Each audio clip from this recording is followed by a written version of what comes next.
Hi, it's Diane Brennan, and welcome to Dynamic Living with Diane.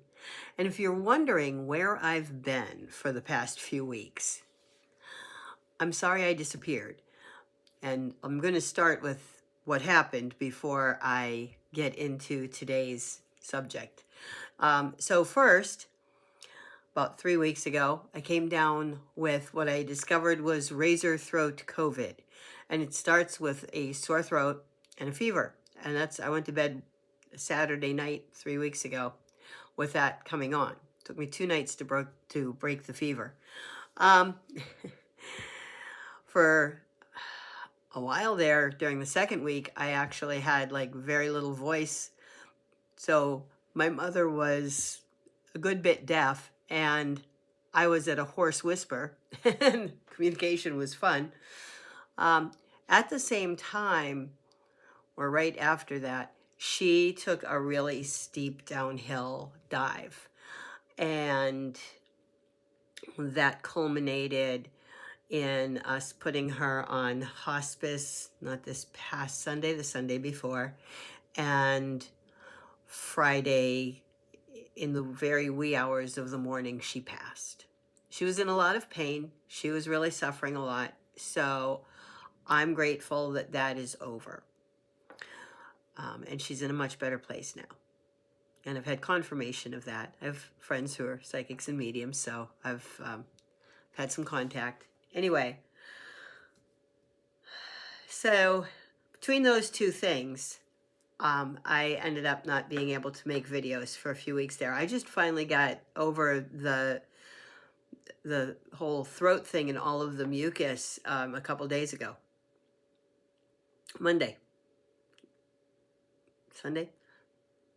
Sunday. So literally just about 2 days ago. Anyway, today what I want to talk about is living with an attitude of gratitude. And what brings this up for me is thinking back on my parents and the fact that, like, my father appreciated everything. He had a very positive outlook. They, later in life, when mom was in her late 60s, dad was in his 70s, started a consignment store with what they had left out of their pension, and had an arsonist move in next to them. Could never be proven, but this was like the 8th business of his that burned down. It's a little hard to call it coincidence at that point. And it did so much smoke damage to their inventory that they lost everything. And between that and the thefts that they'd had, they didn't have enough insurance to cover all of their losses and ended up having to go out of business. But in the meantime, like, while the fire was raging and the fire trucks were there, I'll never forget being on the phone with my dad as he told me about it, and him saying, well, at least we're getting a bunch of free advertising, because the fire trucks, where they're parked and where the cameras are, you can see the sign for our store really well. That was his attitude. Okay, that's how he looked at things. He always found the silver lining in every cloud. My mother, on the other hand, was always very negative. She never really appreciated anything. She finally, after dad had passed, my mother sat there and made a list of, like, all of the places she'd been, all of the things that she had done, and finally really started to appreciate the life that she had. And she had had a life that most people would love to have traded her for, because she was able to be a stay-at-home mom. My dad was a commercial airline pilot. He made really good money. And we traveled all the time around the United States. We had a motorhome. Dad would take a month off in the summer, and we would go on these long trips across the country. We lived in New Hampshire. We would go as far as California. One summer we did that. Went to visit friends of theirs out there. We went down south. We went up north. We went everywhere. The year that I was in Army boot camp, they went to Nova Scotia, because you didn't need a passport back then, and maybe you still don't, I don't know, to go into Canada. But it was a lot easier back in the early 80s than it is now to travel between the two countries. she had traveled to France with my baby sister, who was in the French club at her school. So she had had this amazing life, and she never appreciated it. And I have learned from my dad and from my studies with, like, reading all of Louise Hay and The Secret and everything, I have learned love and gratitude go a long way. If you want to manifest something in your life, say you don't like your current car and you want a new car that you really like, don't complain about the current car. That's not going to get you anywhere. That's going to keep it anchored in your energy, because that's your focus is, oh my God, I hate my car. I want a new car. Well, then you're always wanting, right? You're always feeling lack of. Instead, find 3 things, even if it's the same 3 things every day, find 3 things every day to be grateful for about your current car. The size, the color, reliability, that you have it, okay, whatever. But find 3 things every day to be grateful for with that car. And that gratitude is what manifests the new car in for you. You have to appreciate what you have. If you want your life to be different, you first have to appreciate the life you have, and we should. Because whatever life you have that maybe you're not appreciating, maybe you don't see it for what it is. Because sometimes when you're on the inside, it's hard to see what others see from the outside, right? Find those things to be grateful for. And love and appreciate your current life. Sorry, still do have a little touch of that mucus.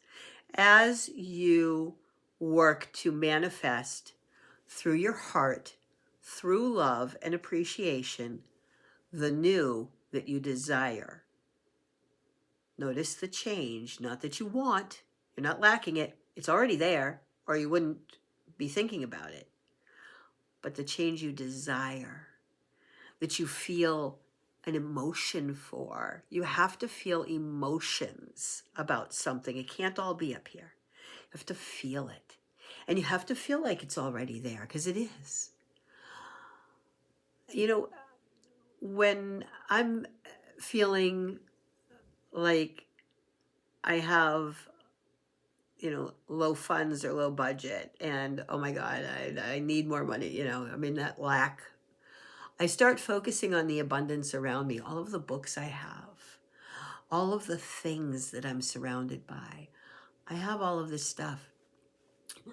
They say if you have a car, a computer, and a house, you're in like the top 8% of the wealthy in this world. So focus on that, and focus on appreciation for what you have and for the life that you're living. I find 3 things every day that I'm grateful for, and I write them down in my planner. I actually made a section in my planner because it didn't have one, so I'm going to show you what I've done. I'll show you on a more of a blank day. Okay, there we go. So what I've done is taken a little highlighter and made an area that this is where I write my 3 gratitudes at the end of every day. So my appointments go over here, my to-do list goes here, and I keep that short and prioritized. And then my gratitudes. Every day, I find 3 things to give gratitude for. Maybe it's the sun, maybe it's the rain, maybe it's the birds, maybe it's the fact that the trees have leaves on them now, or we've just had a beautiful sunny day or a beautiful rainy day. Find 3 things to be grateful for. Your family, your friends, your loved ones, something that happened today. But find 3 things and be grateful for those. And then I do 3 more gratitudes. Sometimes they're the same, as I'm going to sleep. And then I wake up.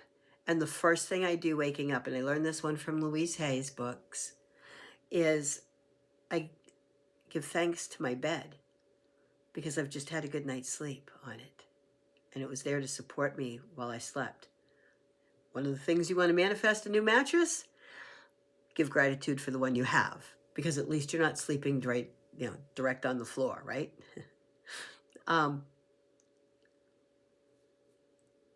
Live with an attitude of gratitude. That is one of the big keys to dynamic living. Much love, much light, many, many blessings. Peace out. See you in the next one.